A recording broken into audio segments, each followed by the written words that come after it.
इस वीडियो में बताई गई सारी जानकारी पब्लिक प्लेटफॉर्म पर उपलब्ध है। इसमें ऐसी कोई जानकारी नहीं दी गई है जिससे हमारे सुरक्षा बलों की गोपनीयता भंग होती है। डिफेंस डिटेक्टिव सेना का सम्मान करता है और उन्हीं जानकारियों के आधार पर काम करता है जो सार्वजनिक रूप से मौजूद हैं।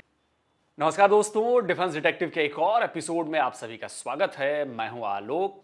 तो खबर क्या है, मैं आज बात करेंगे अमेरिका के उन नामी गिरामी यूनिवर्सिटीज की जिसमें पढ़ने का सपना भारत ही नहीं दुनिया के कई देशों के स्टूडेंट्स के दिलों में पलता है। पर मैं आपसे यह कहूं कि इन्हीं यूनिवर्सिटीज में नफरत, हिंसा और आतंक को समर्थन दिया जा रहा है तो शायद ही आप मुझ पर यकीन करें।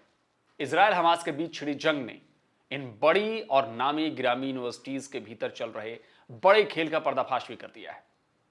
दुनिया को अब जाकर पता चल रहा है कि किस तरह स्टूडेंट्स का ब्रेन वॉश किया जा रहा है इन यूनिवर्सिटीज में, अमेरिका की इन बड़ी नामी यूनिवर्सिटीज में। Ms. McGill, at Penn, does calling for the genocide of Jews violate Penn's rules or code of conduct? Yes or no? If the speech turns into conduct, it can be harassment, yes. I am asking specifically calling for the genocide of Jews. Does that constitute bullying or harassment? If it is directed and severe or pervasive, it is harassment. So the answer is yes. It is a context-dependent decision, Congresswoman. It's a context-dependent decision. That's your testimony today. Calling for the genocide of Jews is depending upon the context. That is not bullying or harassment. This is the easiest question to answer yes, Ms. McGill. So is your testimony that you will not answer yes?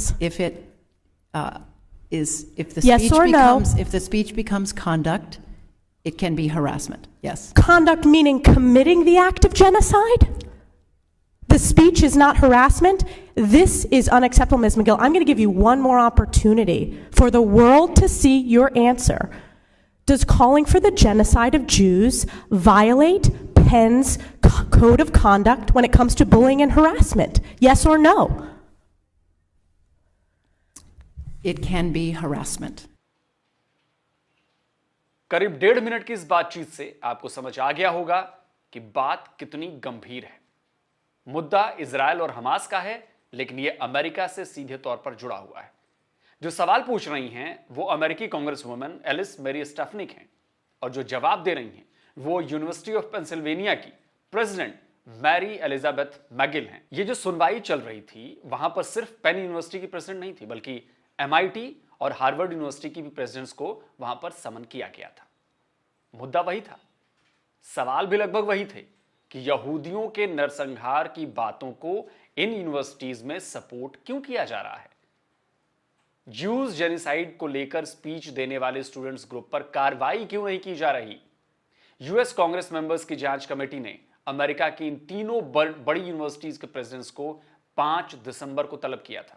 इनमें pen university की president Liz McGill और MIT की president सैली कॉर्नब्लथ, Harvard university की president क्लाउडिन गे शामिल। Committee के members ने बारी बारी से इन तीनों यूनिवर्सिटी की प्रेसिडेंट से सवाल किए, लेकिन सबसे सटीक सवाल जिसने इन यूनिवर्सिटी के अंदर चल रहे एंटी जूज प्रोपेगेंडा और स्ट्रेटेजी का खुलासा कर दिया, वो पूछा न्यूयॉर्क के रिपब्लिकन रिप्रेजेंटेटिव एलिस स्टेफनिक ने।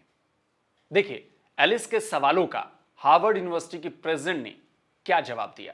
Dr. Gay, a Harvard student calling for the mass murder of African Americans is not protected free speech at Harvard, correct? Our commitment to free speech... It's a yes or no question. Is that corrected? Is that okay for students to call for the mass murder of African Americans at Harvard? Is that protected free speech?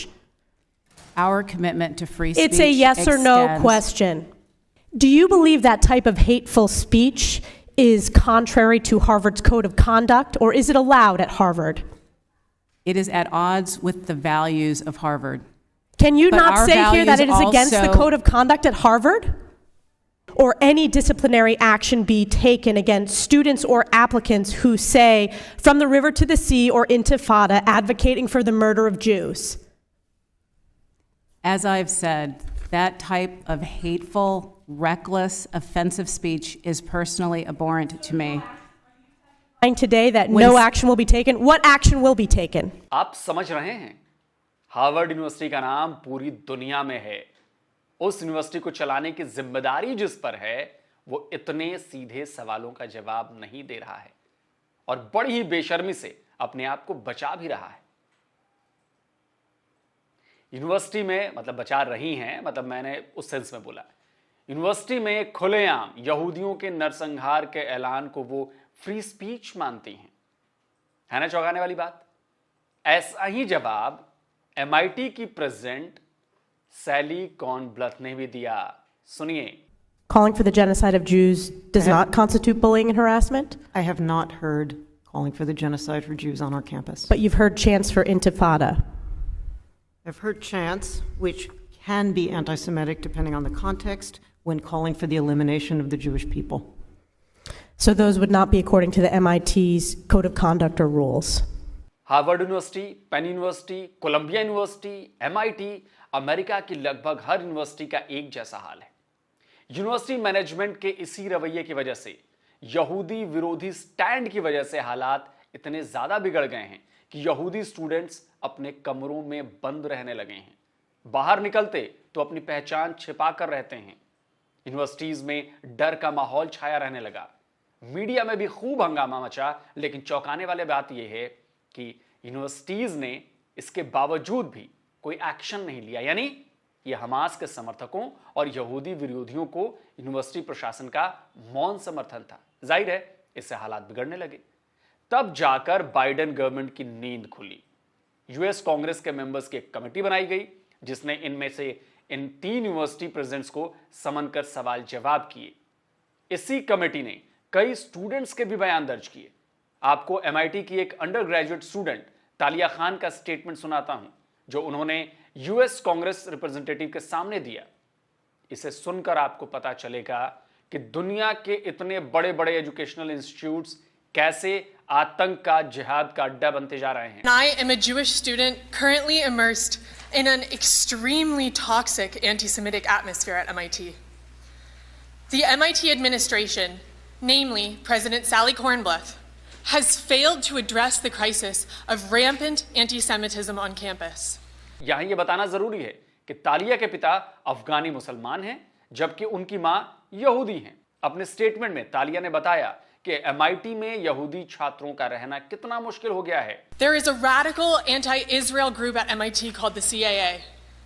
In recent weeks, the CIA's anti-Semitic rhetoric has shifted the culture on campus to such an extreme of intolerance that 70% of MIT's Jewish students polled feel forced to hide their identities and perspectives. An Israeli student whose identity and personal info was sold online for a bounty has not left his dorm room in weeks out of fear due to death threats.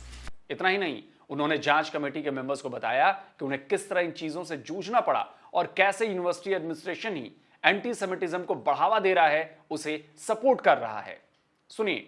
I was forced to leave my study group for my doctoral exams halfway through the semester because my group members told me that the people at the Nova Music Festival deserved to die because they were partying on stolen land.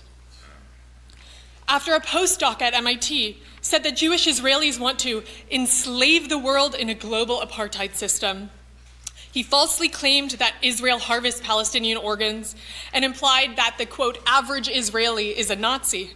The DEI officer of his department replied by telling us that nothing he said was hate speech and that the organ harvesting conspiracy theory was, quote, confirmed. DEI staff publicly declaring that Israel has no right to exist. Faculty dismissing student concerns for their safety by telling them that if they are scared, they should just go back to Israel. तो जब university management, college की faculties और staff खुलेआम Israel और यहूदी विरोधी बातें कर रहे हों, तो कॉलेज का माहौल कैसा होगा, यह आसानी से समझा जा सकता है। अब आपको सबूत के तौर पर कोलंबिया यूनिवर्सिटी के 2 वीडियोस दिखाता हूं मैं। पहले वीडियो को ट्वीट किया है अमेरिका के दिग्गज कारोबारी बिल एक्मैन ने। इस वीडियो में कोलंबिया यूनिवर्सिटी के एक कॉलेज में मैथ्स की क्लास चल रही है। प्रोफेसर स्टूडेंट्स को पढ़ा रहे हैं, लेकिन इसी बीच एक स्टूडेंट, उसने पढ़ाई रुकवा दी और क्लास में ही इजराइल और अमेरिका के खिलाफ स्पीच दी और नारेबाजी की। Times b plus mu times B prime. Yeah, I'm just going to finish this line. Can I just finish this line and then I'll give you the time, right? C and D, all right? Yeah, go ahead. Because we stand for the liberation of Palestine against the active genocide perpetuated by MIT, Israel, and the United States. Free, free Palestine! Free, free Palestine! Free, free Palestine! देखा आपने, अगर फिलिस्तीन का support करना भी है तो class के बीच में क्यों? दूसरा वीडियो इंटरनेशनल स्पीकर और ऑथर रॉबी सैमुअल रिकमैन ने ट्वीट किया है। इसमें कोलंबिया यूनिवर्सिटी के अंदर आयोजित एक कार्यक्रम के बारे में बताया गया है। राबी ने लिखा है कि इस प्रोग्राम में 7 अक्टूबर के नरसंहार को फिलिस्तीन के लोगों की क्रिएटिविटी और डिटर्मिनेशन बताया गया। इन दोनों घटनाओं पर कोलंबिया यूनिवर्सिटी ने कोई कार्रवाई नहीं की। अब सवाल उठता है कि आखिर अमेरिका की ये दिग्गज यूनिवर्सिटीज खुलेआम एंटीसेमिटिज्म यानी यहूदी विरोध को किसी क्राइम से कम क्यों नहीं मान रही, क्यों उनके खिलाफ काम नहीं कर रही, उसे इतना बढ़ावा क्यों दे रही हैं? क्यों यहूदियों के नरसंहार की बातों को फ्री स्पीच बताया जा रहा है? क्यों यूनिवर्सिटी स्टाफ तक यहूदी स्टूडेंट्स को इजराइल लौटने की बात कह रहे हैं कि भैया अगर ज्यादा तुमको प्रॉब्लम है तुम इजराइल लौट जाओ, लेकिन हम उनके खिलाफ काम नहीं करेंगे जो ऐसी बातें कर रहे हैं, जेनोसाइड की बात कर रहे हैं। कुछ तो वजह होगी कि इजराइल के सबसे अच्छे दोस्त अमेरिका में यह सब हो रहा है। वजह मैं बताता हूं आपको। वजह है फंडिंग यानी कि पैसा। एसोसिएशन ऑफ स्कॉलर यानी नैस अमेरिका के न्यूयॉर्क का बेस्ड एक ऑर्गेनाइजेशन है जो अमेरिका में हायर एजुकेशन रिफॉर्म्स पर काम करता है। 2022 में नैस ने अमेरिकी यूनिवर्सिटीज की फंडिंग को लेकर एक रिपोर्ट पब्लिश की थी। इस रिपोर्ट में बताया गया था कि कैसे साल दर साल अमेरिका की इन बड़ी यूनिवर्सिटीज में मिडिल ईस्ट और खासतौर पर कतर से बेतहाशा पैसा भेजा जा रहा है। आप कनेक्शन समझिए, यह पैसा इस्लामिक स्टडी सेंटर्स के लिए भेजा जा रहा है। अमेरिका के एजुकेशनल इंस्टीट्यूट्स में इस्लामिक और मिडिल ईस्ट से जुड़ी पढ़ाई के 50 से ज्यादा सेंटर चल रहे हैं। द फ्री प्रेस ने नैस की रिपोर्ट के हवाले से बताया है कि कतर अमेरिकन यूनिवर्सिटीज का लार्जेस्ट फॉरेन डोनर है। रिपोर्ट बता रही है कि साल 2001 से लेकर 2021 के बीच कतर ने इन यूनिवर्सिटीज को 4.7 बिलियन अमेरिकी डॉलर की मदद दी है। इसी आर्टिकल में बताया गया है कि कतर ने वर्जीनिया कॉमनवेल्थ यूनिवर्सिटी को फाइन आर्ट्स कैंपस के लिए 1997 से अब तक 103 मिलियन यूएस डॉलर का फंड दिया है। न्यूयॉर्क की कॉर्नेल यूनिवर्सिटी को मेडिकल स्कूल के लिए 2001 तक 1.8 बिलियन अमेरिकी डॉलर दिए गए हैं। टेक्सास एंड यूनिवर्सिटी को इंजीनियरिंग कैंपस के लिए 2003 तक 700 मिलियन डॉलर्स मिले हैं।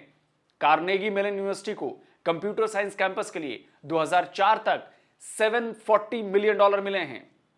जॉर्ज टाउन यूनिवर्सिटी को स्कूल ऑफ पॉलिटिक्स के लिए 2005 तक 760 मिलियन अमेरिकी डॉलर मिले हैं और नॉर्थ वेस्टर्न यूनिवर्सिटी को स्कूल ऑफ जर्नलिज्म के लिए 2008 तक 602 मिलियन अमेरिकी डॉलर की मदद भेजी गई है।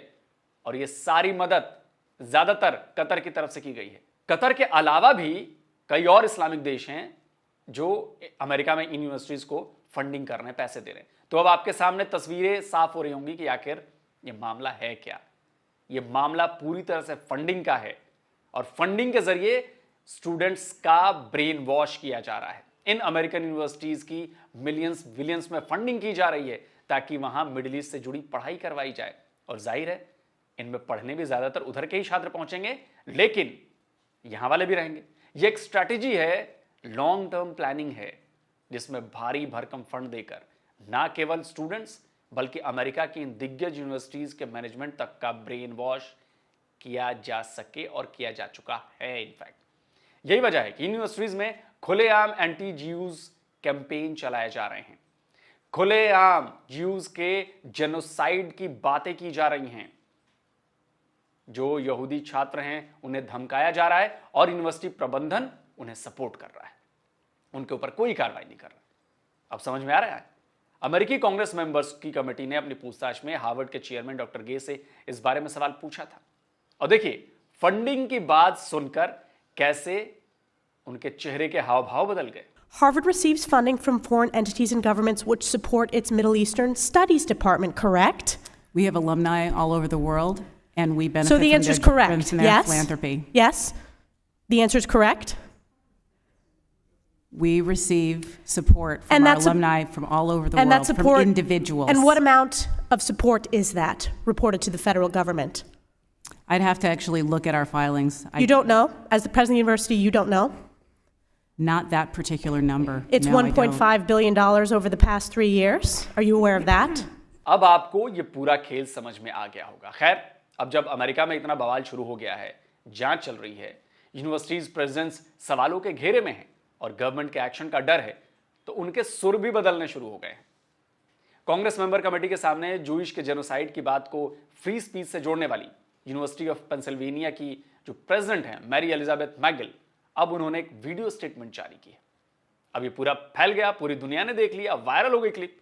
अब इसमें उन्होंने न केवल ऐसी स्पीच को गलत बता रही हैं वो, मतलब जो एंटी जूइश स्पीच है, बल्कि आगे अपनी यूनिवर्सिटीज के कोड ऑफ कंडक्ट में बदलाव करने और ऐसे स्टूडेंट्स पर एक्शन की भी बात कह रही हैं। आप समझिए, मतलब प्रेशर पड़ा, कार्रवाई का डर हुआ, तो अब लगा कि नहीं यार, थोड़ा सा रूप बदल देते हैं गिरगिटों की तरह। There was a moment during yesterday's congressional hearing on anti-Semitism when I was asked if a call for the genocide of Jewish people on our campus would violate our policies. In that moment, I was focused on our university's longstanding policies aligned with the US Constitution, which say that speech alone is not punishable. I was not focused on, but I should have been, the irrefutable fact that a call for genocide of Jewish people is a call for some of the most terrible violence human beings can perpetrate. It's evil. I want to be clear. A call for genocide of Jewish people is threatening, deeply so. It is intentionally meant to terrify a people who have been subjected to pogroms and hatred for centuries. तो दोस्तों, आज का ये video आपको कैसा लगा हमें जरूर बताइए, कमेंट करिए, और ये बहुत गंभीर वीडियो है तो इसे दुनिया के कोने कोने तक पहुंचाइए, क्योंकि ये जानकारी हर जगह पहुंचनी चाहिए, ये प्लानिंग हर जगह पता चलनी चाहिए सबको। और जिन लोगों ने अभी तक डिफेंस डिटेक्टिव को सब्सक्राइब नहीं किया है, प्लीज आप हमारे चैनल को सब्सक्राइब करिए, साथ ही बेल आइकन जरूर दबाइए, जिससे हमारे द्वारा अपलोड किए गए हर नए वीडियो की जानकारी आप तक फौरन पहुंच जाए। जल्दी हाजिर होता हूं एक और नए वीडियो के साथ। नमस्कार, जय हिंद।